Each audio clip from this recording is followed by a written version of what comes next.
성령 임하고 그 크신 사랑 나의 맘에 가득 채우며 모든 공포에게서 물리치시니 내 맘 항상 주 안에 있도다. 나의 모든 것 변하고 그 피로 구속받았네. 하나님은 나의 구원 되시오. 내게 정죄함 없겠네.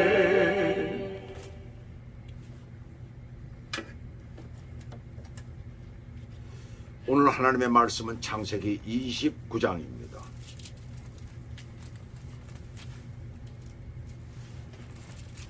29장 31절에서부터 35절까지 제가 봉독해 올려드리겠습니다. 여호와께서 레아가 사랑받지 못함을 보시고 그의 태를 여셨으나 라헬은 자녀가 없었더라. 레아가 임신하여 아들을 낳고 그 이름을 루벤이라 하여 이르되 여호와께서 나의 괴로움을 돌보셨으니 이제는 내 남편이 나를 사랑하리로다 하였더라. 그가 다시 임신하여 아들을 낳고 이르되 여호와께서 내가 사랑받지 못함을 들으셨으므로 내게 이 아들도 주셨도다 하고 그의 이름을 시몬이라 하였으며 그가 또 임신하여 아들을 낳고 이르되 내가 그에게 세 아들을 낳았으니 내 남편이 지금부터 나와 연합하리로다 하고 그의 이름을 레위라 하였으며 그가 또 임신하여 아들을 낳고 이르되 내가 이제는 여호와를 찬송하리로다 하고 이로 말미암아 그가 그의 이름을 유다라 하였고 그의 출산이 멈추었더라. 아멘. 오늘 하나님의 말씀 제목은 소외된 자를 향한 하나님의 반전의 은혜입니다.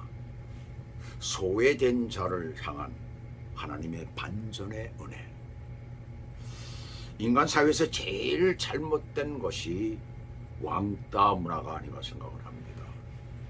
왕따를 하는 사람들 입장에서는 자신의 우월감과 통쾌함을 느낄 수가 있겠지만 그러나 반대로 당하는 사람 입장에서는 이 땅에서 완전 지옥인 거예요. 그래서 그로 말미암아 우울증이 생기고 신경쇠약에 걸리고 또 조현병 등의 원인이 되기도 합니다. 조현병이 뭔지 알죠? 정신병. 왕따를 당하는 사람이 이 땅에서 완전 소외된 부류가 되는 거죠. 소외되는 부류는 바로 그것뿐입니까? 또 이제 물리적 힘이 약해도 그렇고 또 능력이 부족해도 그렇고 배운 것이 부족해도 그렇고 부모를 일찍 여의어도 그렇고 부모에게 버림을 받아도 그렇고 외모가 다른 사람처럼 평범하지 않아도 심지어 돈이 없어도 소외된 부류가 되는 거예요. 그것이 바로 오늘날 우리들의 현실입니다. 소외되는 것처럼 슬프고 아픈 기억은 없지요. 그래서 원한이 쌓일 수가 있는 거예요. 그래서 그 원한을 가지고 이 살인을 저지르고 그런 경우들을 우리가 보잖아요. 다른 사람을 왕따하거나 또한 소외시키는 사람은 거의 이 땅에서 거기에 대한 보응을 받게 되는 것을 제가 살아가면서 이렇게 봅니다. 근데 그렇지 않은 경우도 있어요. 가진 악을 다 저지르는데 잘 살다 잘 가더라고요. 도대체 왜 그럴까? 그것은 바로 차이가 뭐냐면 버림받은 자이기 때문에 그렇습니다. 그래서 디모데후서 3장 8절에 보시면 사도 바울은 이렇게 말을 하고 있습니다. 모세를 대적한 자를 얘기를 하고 있어요. 바로 거기에는 얀네와 그 다음에 또 한 사람 있죠. 얀브레라는 사람. 그들의 이름을 처음 들어보잖아요. 도대체 얀네는 누구고 얀브라는 누굴까? 근데 그들의 이름이 출애굽기 7장과 8장에 나오는데 그들은 바로 누구냐면 바로의 궁정 마술사들이에요. 이름은 나오질 않아요. 거기에 이름은 전혀 나오지를 않는데 바로 그들을 얘기를 합니다. 궁정 마술사들. 바로 그들이 버려진 자들이라는 것입니다. 자, 왜 그들이 버려진 자들일까요? 하나님을 대적하는 자들이죠. 하나님이 세우신 택하신 자 모세를 대적한 거예요. 마술을 통하여서. 마술을 통하여서 그렇다면 이건 무엇을 얘기를 하는가요? 바로 하나님을 대적하는 어떤 사상이나 어떤 그런 것들 말이죠. 그런 부정적인 것, 하나님을 부정하고 하나님을 믿지 않고 또 하나님을 공격하는 말이죠. 그런 무리들을 여기서 말하는 거예요. 그런 무리들은 다 거기에 해당이 된다는 얘기입니다. 거기에 편들고 같이 연합되어서 나아가는 모든 것들은 다 거기에 해당된다라는 것을 여기서 우리가 알 수가 있습니다. 또 한 가지 누굴 얘기를 하고 있을까요? 마음이 부패된 자들을 얘기를 하고 있어요. 그들은 버려진 자들이라는 것입니다. 버려진 자들에게 하나님께서 내버려 두신다는 얘기입니다. 그러나 소외를 당하거나 왕따를 당하는 사람은 잘 이겨내면 반드시 반전의 역사가, 반전의 은혜가 그의 삶 가운데 일어난다는 것을 오늘 이 말씀을 통해서 알 수가 있어요. 오늘 본문을 통해서 함께 보도록 하겠습니다. 첫째로 여기 31절에 보시면 여호와께서 레아가 사랑받지 못함을 보시고 그의 태를 여셨으나 라헬은 자녀가 없었더라. 여기 사랑받지 못했다라고 하는데 실제적으로는 본래 뜻은 미워하다, 싫어하다라는 그런 뜻이에요. 라반으로부터, 그 외삼촌 라반으로부터 속아서 결혼한 여자예요. 당연히 미워할 수밖에 없었던 것이죠. 싫어할 수밖에 없었던 것이죠. 그러나 이 레아는 어떻습니까? 늘 슬픔과 한을 품고 산 여자예요. 그런 레아에게 공평의 은혜를 주신 것이에요. 반전이죠, 완전히. 남편으로부터 사랑을 받지 못하는데 어떻게 아이가 쉽게 생길까? 그것은 오늘 본문대로 하나님께서 태를 여셨기 때문에 그렇습니다. 만약에 아이까지 생기지 않으면 사랑받지 못하는 여자는 이 세상에서 살 수 있는 그런 삶의 의미가 없다는 얘기예요. 제게는 외삼촌이 한 분이 계셨는데 제가 태어날 무렵에 우리 외삼촌이 그건 한 20살 정도, 그 정도 됐어요. 외동딸이신 어머님과는, 어머님도 외동딸이고 또 외아들이에요. 그 어머니과는 나이 차이가 많이 있었어요. 한 7, 8년 이상 차이가 났던 것 같아요. 아주 외아들이라 곱게 자라는데 하라는 공부는 안 하고 영화에 빠진 거예요. 그래서 배우가 되려고, 영화 감독이 되려고 영화판을 쫓아다니기 시작합니다. 근데 그것을 본 외조부나 외조모께서는 어떤 생각이 들었을까요? 양반집에서, 그때 당시에 양반집에서 딴따라라니 하나밖에 없는 아들이 말이 되냐? 그때 일제강점기였지만 반상의 돈은 완전히 그 생각이 바뀌지 않은 그런 시기였어요. 그 오늘날까지도 그렇잖아요. 좀 그런 분들이 있잖아요. 근데 반상의 돈은 완전히 바뀌질 않은 거예요. 지금 같으면 아마 자식이 말이죠, 배우가 된다 그러고 영화 감독이 된다 그러면 아마 그 디올백 하나 들고선 말 쫓아다니면서 엄마들이 그럴 거예요. 아마 그러면서 감독들 찾아다니고 사람들 찾아다니면서 로비 활동을 벌이는 거죠. 지금 그렇잖아요. 실제로 얼마나 돈을 많이 벌어요. 그 젊은 나이에 제일 쉽게 돈 버는 게 바로 가수요, 아니면 배우들입니다. 얼마나 많이 돈을 법니까? 이름만 한번 났다 하면 수십억 수백억이 막 들어오는데요. 그러나 그때는 그렇지 않았잖아요. 그래서 그야말로 몽둥이 들고 쫓아다니다가 생각해낸 것이 도저히 안 되니까 멀리 경기도 이천시골 농사를 지는 양반집으로 장가를 보내고 말았어요. 그 보통 장가를 보내게 되면은 그 남자의 집에 와서 살아야 되잖아. 그런데 부모님이 받아들이질 않는 거예요. 니들이 시골에서 살아. 그래서 그 이천구 그쪽 산 너머에 있는 양동이라는 곳에 집을 하나 마련해가지고 거기서 살게 하셨던 거예요. 외아들임에도 서울집엔 들이지를 않았다는 거예요. 그러니 그 당시 신식물을 잔뜩 먹은 아주 잘생기고 지도 약 180cm 가까이 됐어요. 그때 당시엔 180 정도 됐다면 엄청나게 큰 겁니다. 본래 외할아버님이 아주 거인이셨거든요. 그러면서 장래의 그 화려한 미래를 꿈꾸던 젊은이가 그때부터 방황하기 시작한 겁니다. 해방이 되고 6.25를 거쳐 돌아가실 때까지 제대로 집에 정착을 하지를 못했어요. 그럼에도 외숙모께서는 살림을 맡아 하시고 자녀를 7명이나 낳았어요. 어떻게 7명을 낳았을까? 참 궁금하죠. 하나님이 태를 여시니까 어쩌다 한번 들러가지고 보름이나 한 달 정도 있다가 겨울철 같은 데는 한 2달 가까이 있다가 또 집을 나가버리는 거예요. 나가서 또 한참 돌아다니다가 또 생각이 나면 또 이렇게 자식 생각나고 또 고생하는 또 와이프 생각이 가끔 났겠죠. 그러면 또 집에 들어와요. 그러다 보면 자녀가 하나씩 생깁니다. 그 외숙모는 어떻게 하죠? 그 자녀를 통하여서 밖으로 놔두는 그 남편 대신 위로를 받았다는 거예요. 나중엔 예수님을 믿기 시작합니다. 신앙생활을 합니다. 참 반전이죠. 참으로 공평하신 하나님이에요. 그래서 그 자녀들이 지금도 한 명만 빼놓고 한 명은 또 빗들어 갔어요. 나머지는 전부 다 지금도 예수를 믿고 있습니다.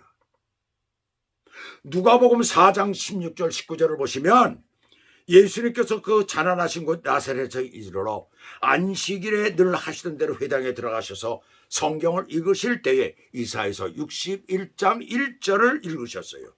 그 내용은 하나님께서는 부자나 권력자나 힘센자나 지식이 있는 자나 잘난 자가 아니라 가장 약한 자와 포로된 자와 눈먼 자와 눌린 자를 위하여 오셨다는 말씀을 하시는 거예요. 세상으로부터 소외된 자들입니다. 그런데 남편의 사랑을 혼자 독차지한 라헬은 어떻습니까? 하나님께서 태를 여시지 않으니까 아무리 부부 사이가 좋아도 아기가 생기질 않았던 거예요. 참 놀라운 일이죠. 그 다음에 둘째는 소외된 자에게 지위를 허락하신 은혜입니다. 요즘엔 첩이 본부인을 내쫓는 시대이죠. 그러나 옛날에는 물론 드물게 그런 일이 있었어요.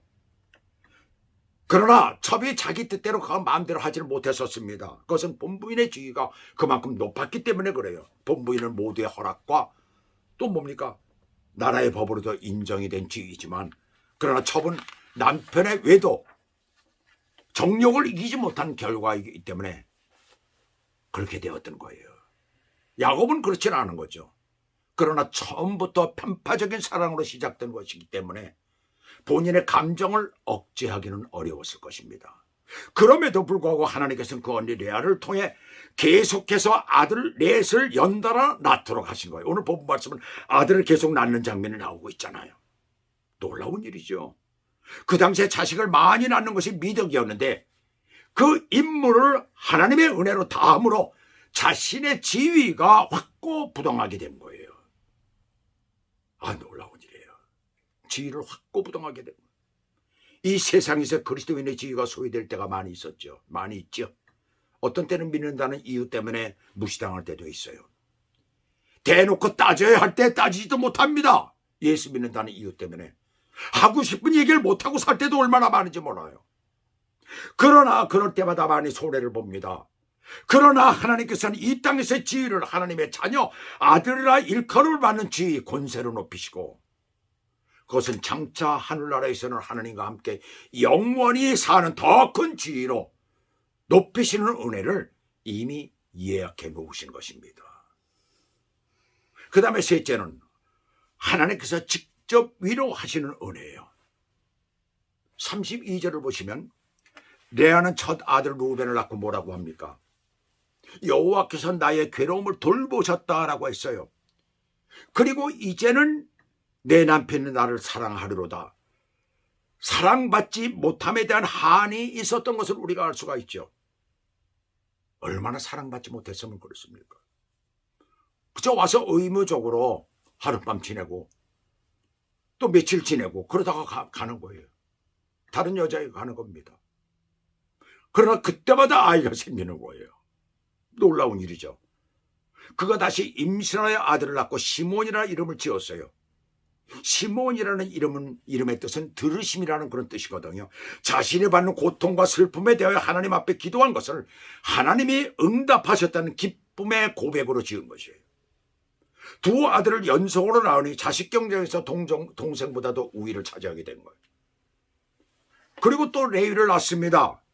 원어로는 일라웨라는 말인데 연합하리로다는 말이잖아요. 레위라는 이름은 이 단어에서 나온 거예요. 세 번째 아들을 낳은 후 이제는 부부 사이가 뗄 수 없는 사이가 되었다는 거예요. 확신 가운데 그렇게 지은 것입니다. 레위는 이름처럼 백성들이 하나님께로 나오게 하여 죄산 받고 하나님과 교제케 하는 제사장의 직분을 받게 하는 거예요. 그래서 레위 지파가 제사장이 나오는 하나님의 일을 하는 그런 지파가 되어버리고 말잖아요. 그리고 네 번째 아들 유다는 원어 발음이 예후다인데 감사와 찬양의 말을 바랐다는 뜻이에요. 바로 이 지파에서 예수님께서 탄생하잖아요. 이 지파에서. 찬송하려다 감사하다라는 의미의 이름이 유다라고 했어요. 자, 그렇다면 이때 나이, 야곱의 나이는 몇 살이었을까? 어머니의 나이는 우리가 알 수가 없습니다. 전혀 추측할 수 있는 데가 없어요. 그런데 아마 나이 차이가 많이 났을 것으로 생각을 합니다. 도대체 몇 살이었을까? 화이트 로라고 하는 신학자는 야곱은 77세의 나이가 되어서 도망자로서 하란에 도착하고, 그 다음에 7년의 계약 기간이 끝난 후 84세에 결혼하여 85세에 장남 루벤을 낳고 1년에 하나씩 4명을 낳고 계속 낳는 것을 멈추었다. 그럼 그 다음엔 자식이 없습니까? 그 다음엔 또 계속해서 첩을 들이잖아요. 계속해서 낳잖아요.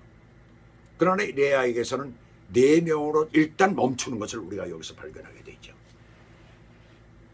집안에서의 자신의 지인은 물론 위로까지도 받게 된 그런 은혜입니다.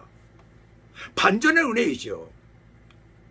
그로 인해서 위로를 받은 거예요. 4명을 계속해서 낳았으니 이제는 확고부동한 지위와 더불어서 하나님께로부터 위로를 받은 거예요. 네가 아무리 남편의 사랑을 잘 받는다 할지라도 나는 자식이 4명씩, 아들이 4명씩이나 됐어. 딸은 도대체 얼마나 될까? 그렇죠? 딸은 나중에 1명뿐이 없었다는 것이 나오지만은, 그러나 그 아들이 얼마나 든든합니까? 그때 당시 아들은 최고의 복인데요. 신명기 31장 6절을 보시면 너는 마음을 강하게 하고 담대히 하라. 그들을 두려워 말라. 이는 네 하나님 여호와가 너와 함께 행하실 것입니다. 반드시 너를 떠나지 아니하시며 버리지 아니하시리라. 인간을 버릴지라도 하나님은 자신을 의지하는 자를 절대로 버리지 아니하심을 믿으시기 바랍니다. 어떤 경우에서라도 하나님의 이 위로를 받으시기를 축복합니다. 하나님은 이렇게 위로하시는 하나님이십니다. 이것이 바로 반전의 은혜예요. 내가 비록 소외된 자가 될지라도 내가 하나님을 의지하며 살아갈 때 하나님께서는 이렇게 나를 위로하시고 나를 지키시며 나를 인도하신다는 이 놀라운 사실 앞에 여러분들은 감사하며 정말 주님의 뜻대로 사는 여러분들이 되시길 바랍니다. 마지막 4번째는 육신의 욕망으로 살려고 애를 써도 결국은 하나님의 은혜로 이루어진다는 그런 의미를 이 본문은 오늘 가지고 있습니다. 보세요. 야곱은 14년을 무임금의 봉사를 하잖아요. 무엇 때문에? 육신의 욕망 때문이에요. 결국 그 욕망은 이루지만 그 욕망의 결과인 새 생명의 생산이 제때에 나오질 않는 거예요. 생산이 안 되는 거예요. 그것은 생명의 주인은 하나님이심을 강하게 여기서 말씀하고 있습니다. 육신의 욕망으로, 노력으로 나의 가진 어떤 것으로도 생명은 얻어지는 것이 아님을 여기서 말씀하고 있습니다. 그것은 하나님의 택하심과 계획하심 안에 들어있는 것입니다. 그렇다면 여기서 레아는 하나님의 택하심과 계획하심 안에 들어있다라는 것을 말씀하죠. 그러면 이것을 바꿔서 우리가 얘기를 하면 저와 여러분도 하나님의 오래전부터의 계획하심과 하나님의 택하심 가운데 들어있다라는 사실을 오늘 본문은 우리들에게 말씀해주고 있는 것입니다. 요한복음 15장 16절에서 너희가 나를 택하심이 아니요 내가 너희를 택하여 세우나니 이는 너희로 가서 열매를 맺게 하고 또 너희 열매가 항상 있게 하여 내 이름으로 아버지께 무엇을 구하든지 다 받게 하려 하심이라. 이 말씀의 의미가 뭡니까? 내가 너를 택하여 세웠나니 너는 나만 의지하라는 거예요. 그리고 이것이 계속되게 하라는 것입니다. 그렇다면 내가 원하는 것, 네가 나한테 구하는 그 모든 것을 내가 네게 주겠다는 그 약속이에요. 이 약속이 우리 안에 있습니다. 우리 앞에 있습니다. 이 약속을 철저히 믿고 하나님께 나아가는 저와 여러분 되시길 주 예수 그리스도 이름으로 축복합니다. 이 사실을 믿으시길 바랍니다. 이 사실을 의심하고 이 사실을 외면하고 이 사실을 우습게 여긴다면 그에게는 절대로 이 땅에서 평안도 하나님이 주시는 복을 누릴 수가 없을 것입니다. 이 사실 앞에 겸손히 무릎을 꿇고 나를 하나님이 택하셨구나, 나를 하나님이 계획하셨구나, 이미 하나님께서 나에게 무엇인가를 주기를 원하시는구나 라는 것을 생각하고 주님 앞에 조용히 무릎을 꿇고 오늘도 나아가는 저와 여러분 되시기를 주 예수 그리스도 이름으로 축복합니다. 기도하시겠습니다. 할렐루야. 하나님 아버지, 이 놀라운 하나님의 은혜와 사랑을 우리가 받았습니다. 그럼에도 우리는 여전히 하나님을 부인하고 하나님을 의심하고 제대로 나아가지 못하는 부족한 인생입니다. 주여, 이 사실 앞에 우리가 겸손히 무릎을 꿇고, 때로는 내가 소외된 것 같고, 때로는 내가 완전히 버려진 것 같고, 때로는 내가 참 너무나 어렵고 힘들어서 아버지, 내가 도저히 살 수 없습니다라는 그런 고백이 나올지라도 주여, 이 놀라운 하나님의 은혜가 우리 가운데 있다는 것을 깨닫고 날마다 주님 앞에 무릎을 꿇고 항상 꾸준히 나아가는 믿음의 사람이 되게 하여 주시옵소서. 그래서 우리가 하나님 앞에 간절히 바라는 것마다 응답되는 놀라운 축복의 역사가 일어나도록 우리를 축복하시고 인도해 주시옵소서. 예수 그리스도의 이름으로 감사하며 기도 올리옵나이다. 아멘.